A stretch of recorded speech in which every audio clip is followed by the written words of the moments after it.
देखो, importance of pH in our everyday life.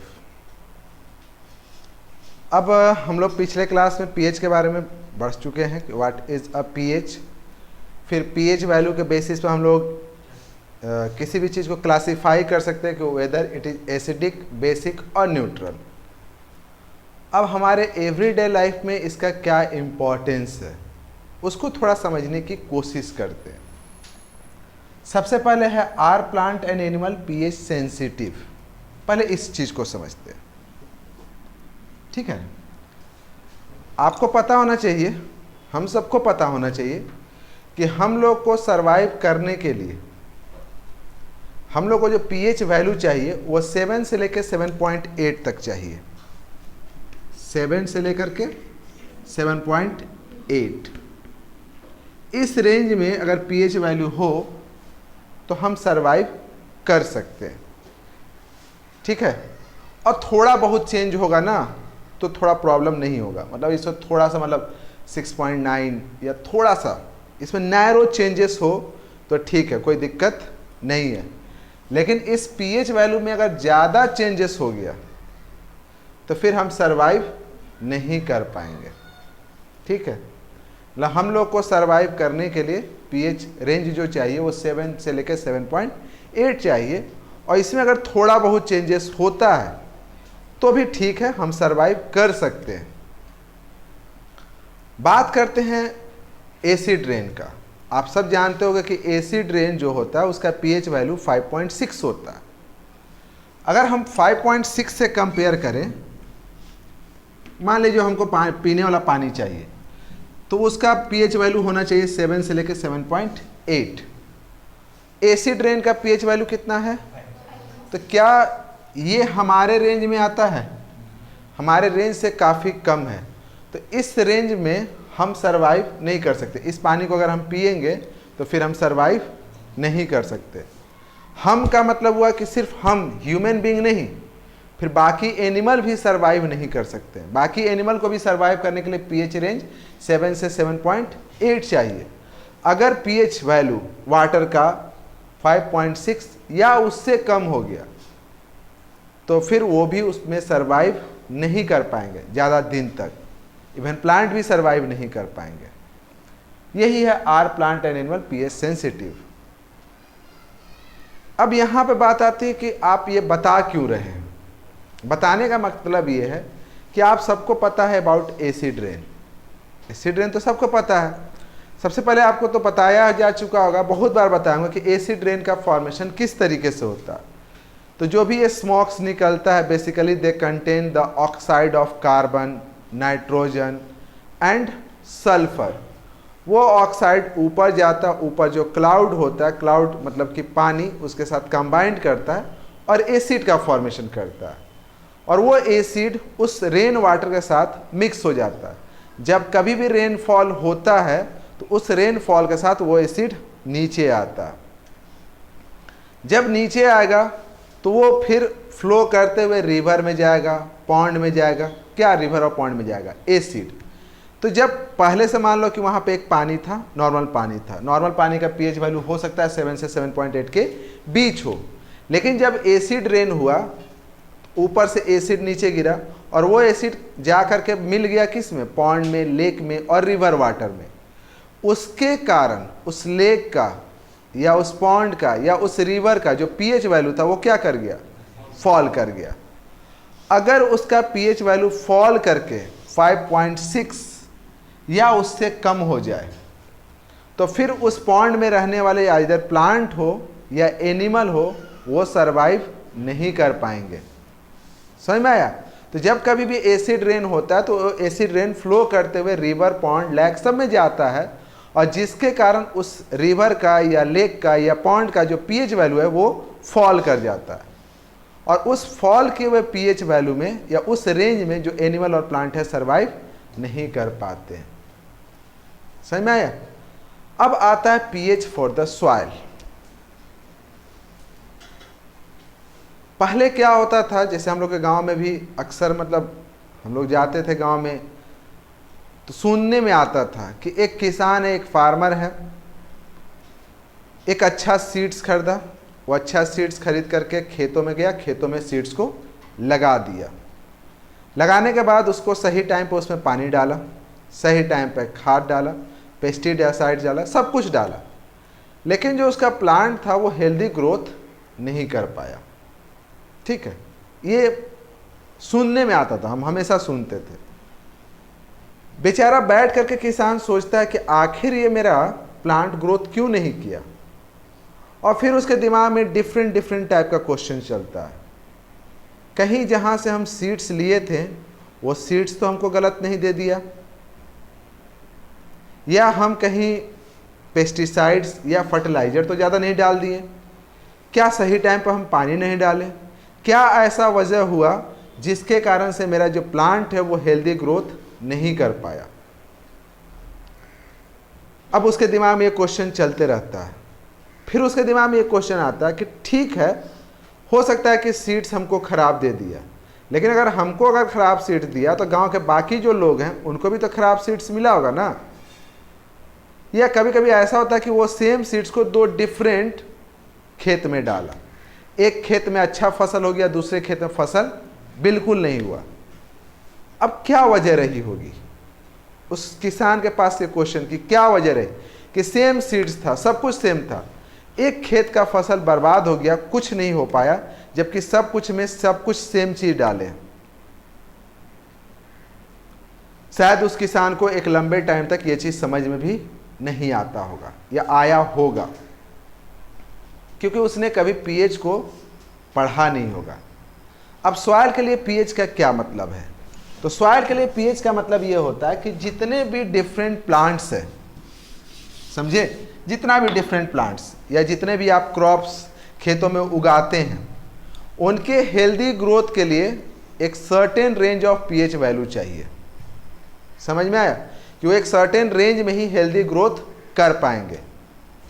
और उसके लिए क्या होता है ना कि बहुत सारे जो लोग होते हैं या बहुत सारे जो साइंटिस्ट होते हैं वो एक लिस्ट तैयार करते हैं, एक टेबल तैयार करते हैं कि ये प्लांट है और इसको हेल्दी ग्रोथ करने के लिए ये पीएच रेंज चाहिए। इसीलिए आपको पता भी होगा कि डिफरेंट रीजन में डिफरेंट क्रॉप्स लगाया जाता है। हर रीजन में हर तरह का क्रॉप्स नहीं लगाया जा सकता है। इसका कारण ये होता है कि आप पूरे इंडिया में घूमिए या पूरे वर्ल्ड में घूमिए तो वहाँ का जो डिफरेंट सॉइल है उसका जो कंस्टिट्यूएंट पार्टिकल वो डिफरेंट होता है। मतलब डिफरेंट सॉइल का पीएच वैल्यू डिफरेंट होता है और उस डिफरेंट वैल्यू में डिफरेंट क्रॉप ग्रोथ करता है। तो सबसे पहले अगर आप फार्मर हो, आप किसान हो, तो आपके पास एक पूरा का पूरा टेबल होना चाहिए। किस तरह का टेबल होना चाहिए? जिसमें आपको दिया हुआ कि जो प्लांट है वो किस पीएच रेंज में हेल्दी ग्रोथ कर पाएगा। ठीक, ये आपके पास मान लो पहले से मिल गया आपको।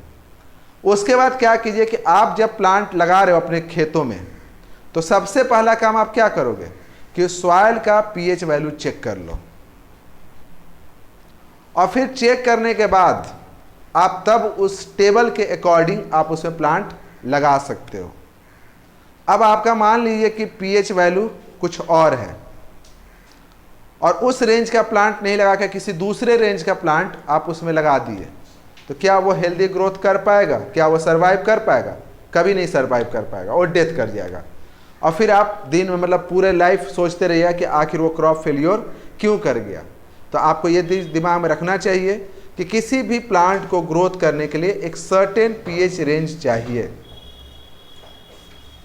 बात आती है कि चलिए ठीक है, यहाँ तक भी ठीक था कहानी, इसमें बहुत सारे लोग क्वेश्चन करते, तब ऐसा अगर रहता तो बहुत साल तक जो किसान सेम खेत में एक सेम टाइप का क्रॉप लगा रहा था, अब ऐसा क्या हो गया कि अब वो ग्रोथ नहीं कर पा रहा? हो सकता है ना।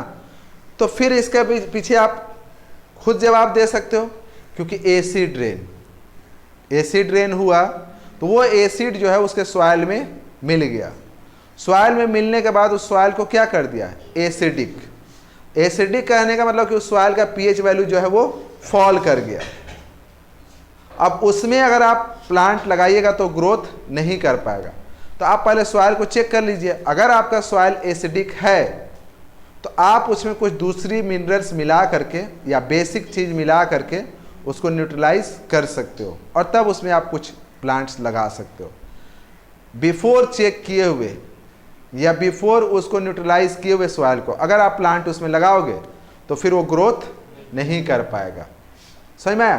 That is the important of pH in a soil. समझ में आया? नहीं समझ में आया? क्लियर है ना? चलिए अब आते हैं pH in our digestive system.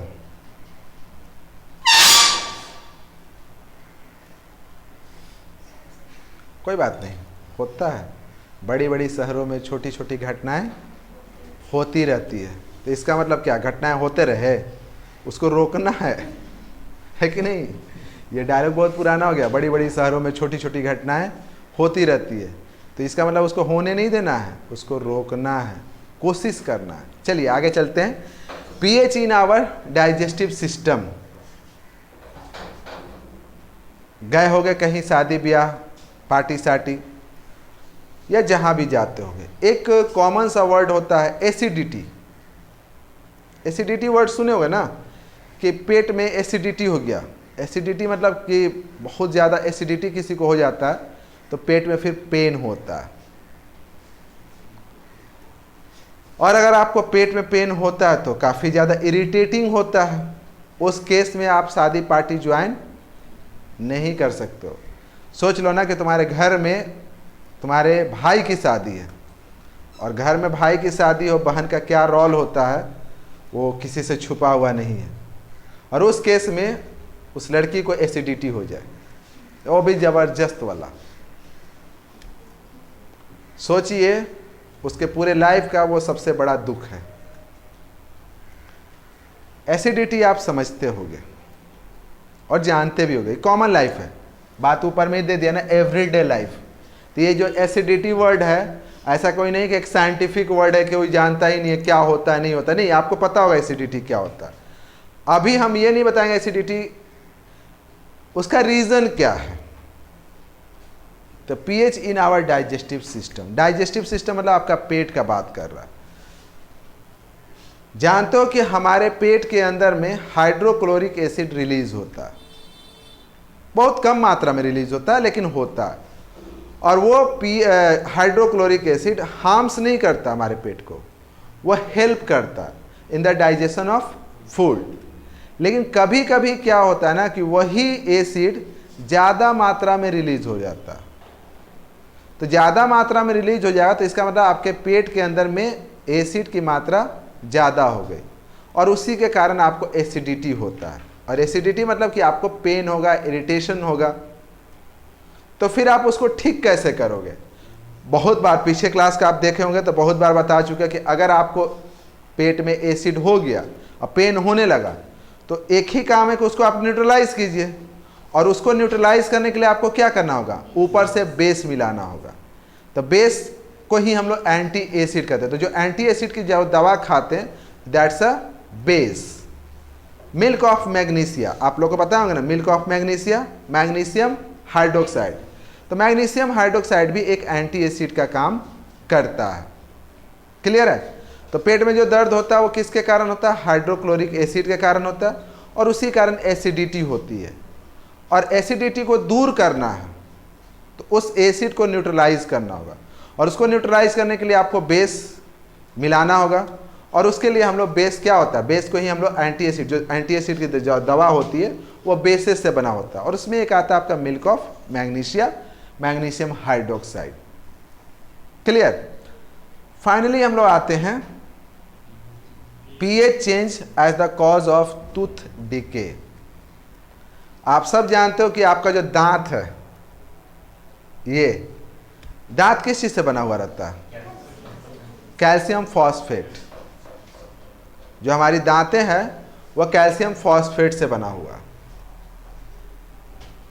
अब उससे जब एसिड रिएक्ट करता है तो उसको कोरोइड कर देता है, और इसीलिए देखते हो ना कि हमारा जो दांतों पर पीलापन आता है वो एसिड के कारण आता है।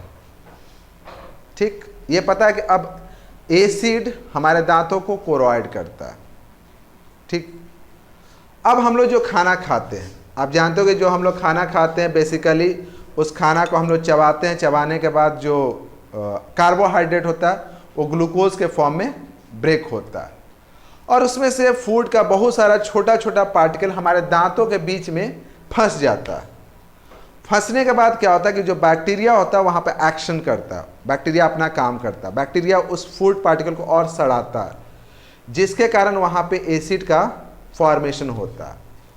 तो जितना ज़्यादा देर तक अगर फूड आपके दांतों के बीच में रहेगा उतना ज़्यादा टाइम बैक्टीरिया को मिलेगा उसको ये करने के लिए, उसको एसिड के फॉर्म में चेंज करने के लिए, और उतना ज़्यादा वो एसिड का फॉर्मेशन करेगा जितना ज़्यादा टाइम तक रहा। तो धीरे धीरे आपके दांतों में जो एसिड की मात्रा है वो बढ़ते जाएगा। जैसे जैसे आपके दांतों के बीच एसिड की मात्रा बढ़ेगी तो पीएच वैल्यू घटेगा ना। आप मान लिए ब्रश किए तो आपका दांत का पीएच वैल्यू समथिंग कुछ होगा। फिर आप खाना खाने के बाद आपका फूड पार्टिकल आपके दांतों के अंदर फंस गया, फंसने के बाद बैक्टीरिया उसको सड़ाया और वहाँ एसिड का फॉर्मेशन होना शुरू हुआ। अब एसिड का फॉर्मेशन जैसे ही शुरू हुआ तो आपका पीएच वैल्यू कम होना शुरू हुआ। जैसे ही आपके दांतों का पीएच वैल्यू घटते घटते, वो जो दांतों का पीएच वैल्यू घट रहा है वो किसके कारण घट रहा है? तो एसिड के कारण, जो बैक्टीरिया बना रहा है। और किससे बना रहा? तो फूड पार्टिकल से। तो जैसे ही आपके दांतों का पीएच वैल्यू घटते घटते 5.5 या उससे कम हुआ तो आपका दांत जो है वीक हो जाएगा और झड़ना शुरू हो जाएगा, टूटना शुरू हो जाएगा।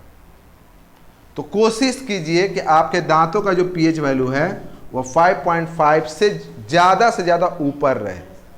तो इसके लिए क्या कीजिए, जैसे ही आप खाना खाइए, आफ्टर ईटिंग आप मुंह को अच्छे से कुल्ला कर लीजिए, अच्छे से, ताकि आपके दांतों के बीच में जो फूड पार्टिकल फंसा हुआ है वो अच्छे से साफ हो जाए और बैक्टीरिया उसको एसिड में कन्वर्ट नहीं कर सके। हो सके तो दिन में 2 बार कम से कम ब्रश कर लीजिए। ब्रश करने से क्या होगा, ब्रश जो करते हैं तो वो बेस से बना होता है, तो जो दांतों के पास एसिड होता है वो उसको न्यूट्रलाइज कर देता है और आपके दांतों का पीएच वैल्यू बढ़ जाता है। आपके दांत का पीएच वैल्यू जितना ज़्यादा बढ़ा हुआ रहेगा उतना ज़्यादा आपका दांत स्ट्रांग रहेगा। इसलिए आपको कहा जाता है ना, पहले के लोग जो थे नीम का दातून यूज़ करते थे। नीम जो होता है ना वो काफ़ी स्ट्रांग बेस के फॉर्म में होता है। उससे जब आप दांतों के बीच में रब करते हैं तो उससे आपके दांत का पीएच वैल्यू काफ़ी ज़्यादा बढ़ जाता है। उसको फिर घटने में कुछ ज़्यादा टाइम लगता है। फिर बीच में क्या कर लीजिए, फिर नीम का दातून कर लीजिए। तो कुल मिलाकर के कहने का मतलब ये है कि अगर आप ब्रश करते हो तो ब्रश करने के पीछे एक लॉजिकल रीज़न ये होता है कि आफ्टर ब्रशिंग हमारे दांतों का जो पीएच वैल्यू है वो क्या हो जाता है, बढ़ जाता है। उसके धीरे धीरे बाद जब हम लोग खाना खाते हैं, खाना खाने के बाद जब उसमें फूड पार्टिकल फंसता है फिर वो सड़ता है, सड़ने के बाद एसिड का फॉर्मेशन होता है, उससे पीएच वैल्यू घटता है। और अगर 5.5 से घटा तो दांत सड़ना शुरू होगा। तो इसलिए आपको ज़रूरी है कि ब्रश कीजिए, दिन में 2, 3, 4 जितना बार कर सकते हो कीजिए। और नहीं ब्रश कर सकते हो तो कम से कम खाने के बाद अपने मुंह को अच्छे से कुल्ला कर लीजिए, ताकि आपके मुंह दांतों के बीच में जो भी फूड पार्टिकल फंसा हुआ है वो बाहर आ जाए। इससे आपका दांत ज़्यादा से ज़्यादा स्ट्रांग रहेगा। क्लियर? अब आते हैं self defence bye animal and plant. आप जानते होगे ना कि हनी बी को जानते होगे सब, मधुमक्खी। मधुमक्खी जिस तरह का भी इंसेक्ट्स है, लेकिन उसका एक चीज़ जो है वो हमारा काफ़ी फेवरेट है। क्या है? हनी। क्योंकि हनी भी हमें हनी देता है और हनी हमारे हेल्थ के लिए भी काफ़ी ज़्यादा फ़ायदेमंद है। जानते हो कि हनी जो होता है उसका एक बी हाइव्स होता है, बी हाइव्स एक छाता, और उसी में हनी जमा रहता है। सबका दिल करता है कि उस छाता के अंदर जाएं, मतलब छाते के पास जाएं, मधुमक्खी को वहाँ भगा दें और उसका हनी निकाल लें, लेकिन डर से उसके पास कोई नहीं जाता। मालूम है ना, मधुमक्खी को कोई डर से छेड़ता भी नहीं है, जबकि आपको दिल में चल रहा है कि उसके अंदर का हमको जो हनी है उसको निकालना है। तो आप एक छोटे से इंसेक्ट जो हनी बी है उससे आप डरते क्यों हो? छोड़िए ना उसको। आपको एक बात और पता होगा कि चींटी, एक कहानी पढ़े हो ना, एक चींटी रहता है, एक हाथी रहता है। हाथी बहुत बदमाश रहता है, पूरे जंगल में सभी जानवरों को काफ़ी ज़्यादा परेशान करता था, एक्सेस परेशान करता था। उसको अपने शरीर और अपने ताकत के ऊपर में काफ़ी ज़्यादा घमंड था, एक्सेस घमंड था, ऐसा नहीं थोड़ा मोड़ा, बहुत। कभी कभी चींटी जो होता बेचारे लाइन में जाते रहते थे तो मजाक में वो क्या करता था, बीच में अपना पैर रख देता था, उससे बहुत सारी चींटियाँ मर भी जाती थी और उनका रास्ता भी ब्रेक हो जाता था और बाकी जानवर को तो परेशान करता ही था। फिर उसमें जो चींटी की एक रानी थी उसको दिमाग में एक आइडिया आया, वो सोची कि नहीं, अब इस हाथी को सबक सिखाने की बारी है। एक दिन हाथी दिन में सोया रहता है, फिर वो मौका की तलाश में रहबे करती है, मौका उसको मिलता है और वो उसके सूंड के अंदर इन कर जाती है, घुस जाती है और घुसने के बाद अंदर घुस के फिर क्या करती है, काटना शुरू करती है और फिर हाथी जो होता है पूरा परेशान हो जाता है, दर्द से वो कहारते रहता है और उसको काटते रहती है। फिर जब वो बहुत ज़्यादा रोने लगता है तो फिर अंदर से वो बताती है उसको कि आपका जो दर्द है वो मेरे कारण है। तब उसको रियलाइज़ होता है कि हम भी जब किसी को पेन देते होंगे तो वो मेरी तरह ही परेशान होता होगा, है ना। वो अपने दर्द को फील करके एहसास किया कि हम जब किसी को परेशान करते होंगे तो वो भी इसी तरह से परेशान होता होगा और फिर कसम खाता कि आज के बाद हम किसी को परेशान नहीं करेंगे। तो चींटी के पास क्या ऐसा चीज़ था जो हाथी को इतना ज़्यादा वो दर्द दे दी, तो उसके स्टिंग जो होता है या डंक में एसिड होता है। कौन सा एसिड? Formic acid. तो वो जो फॉर्मिक एसिड है उस चींटी के सेल्फ डिफेंस में हेल्प करता है। अगर फॉर्मिक एसिड नहीं होता तो शायद चींटी को कोई भी मारते पीटते चलता, या हनी भी को कोई भी मारता पीटता और वहाँ से हनी निकाल लेता। लेकिन सभी लोग उससे डरते हैं क्योंकि हनी बी के पास खुद को डिफेंस करने के लिए फॉर्मिक एसिड है। समझ में आया? तो फॉर्मिक एसिड। तो अब क्या होता है कि जब कभी भी कोई इंसेक्ट्स आपको काटता है, चाहे वो हनी बी हो या एंट हो या इवन आपको बिढ़नी हो, रेड कलर येलो कलर जो भी, वो काटते समय क्या करता है कि आपके बॉडी के अंदर जो एसिड होता है वो इंजेक्ट कर देता है, डाल देता है। जैसे ही डालता है तो आपको पेन होता है और काफ़ी ज़्यादा पेन होता है और तब तक पेन रहेगा जब तक कि वो एसिड आपके बॉडी के अंदर रहेगा। तो अब आपको क्या करना है? उस एसिड को न्यूट्रलाइज करना है। तो उस एसिड को न्यूट्रलाइज करने के लिए फिर आप क्या कर सकते हो? तो आप एसिड को न्यूट्रलाइज करने के लिए 2-3 तरीका है। पहला तो एक मेटल से, पता है ना कि अगर हम मेटल से एसिड को रिएक्शन करवाएं तो इस केस में भी सॉल्ट का फॉर्मेशन होता है, या बेस को अगर एसिड से रिएक्शन कराएं तो भी। और अब हम लोग को समझ में आता है कि मम्मी जो थी हम लोग को जब भी कोई बिढ़नी या मधुमक्खी कुछ काटता था तो लोहा रगड़ती थी, आयरन। तो आयरन जो था वो एसिड से रिएक्ट करके उसको सॉल्ट में कन्वर्ट कर देता है। या आप बेसिस का भी यूज़ कर सकते हो। बेसिस में आप क्या, बेकिंग सोडा, चूना, इन सब का यूज़ कर सकते हो। तो जो बेसिस है वो उस एसिड से जाकर रिएक्ट करेगा और रिएक्ट करने के बाद उसको किस चीज़ में कन्वर्ट कर देगा? सॉल्ट में। और फिर आपको उससे दर्द से रिलीफ मिलेगा। तो ये होता है सेल्फ डिफेंस में किस तरीके से पीएच यूज़ होता है, मतलब एसिड का यूज़ होता है। तो आई होप कि ये आपका 5 टॉपिक था जो आपके एनसीईआरटी बुक में दिया हुआ, समझ में आ गया होगा, ठीक है ना। तो आपको इसको पढ़ लोगे और इसमें रिलेटेड क्वेश्चन पूछता है, जैसे कि क्वेश्चन आपसे पूछ सकता है कि how the pH importance for the insects, कि इंसेक्ट्स के लिए पीएच जो है किस तरीके से इम्पॉर्टेंट है। तो आप बताइएगा कि वो उसके सेल्फ डिफेंस के लिए होता है। इंसेक्ट्स जो होते हैं उनके पास फॉर्मिक एसिड होता है, जब वो किसी को काटता है तो फॉर्मिक एसिड उसके अंदर इंजेक्ट कर देता है। फिर हम उसको कम करने के लिए क्या करते हैं? तो बेसिस का यूज़ करते हैं। टूथ डिके, पता चल गया कि हमारे दांतों के बीच में हमारा दांत कब झड़ना शुरू होता है? पीएच वैल्यू 5.5 से कम हो। उसी तरह से डाइजेस्टिव सिस्टम में कौन सा एसिड होता है? Hydrochloric acid. एक बेस का नाम बताएं जो न्यूट्रलाइज करता है? Milk of magnesia, magnesium hydroxide. Soil के लिए भी समझ में आ गया होगा। अब आप भी कभी भी अपने घर के अंदर गमले में भी अगर एक पेड़ लगाना, चाहे वो रोज का लगाना, जैस्मिन का लगाना, चाहे जो भी लगाना, उससे पहले तुम क्या करोगे? अपने सॉइल का पीएच वैल्यू चेक कर लोगे और फिर प्लांट को देख लो कि वो उस रेंज में ग्रोथ कर सकता है कि नहीं कर सकता, ठीक ना। और फिर पीएच वैल्यू, मतलब हम लोग को अपने आप को सरवाइव करने के लिए कौन सा रेंज में पीएच वैल्यू चाहिए। इतना तक क्लियर है।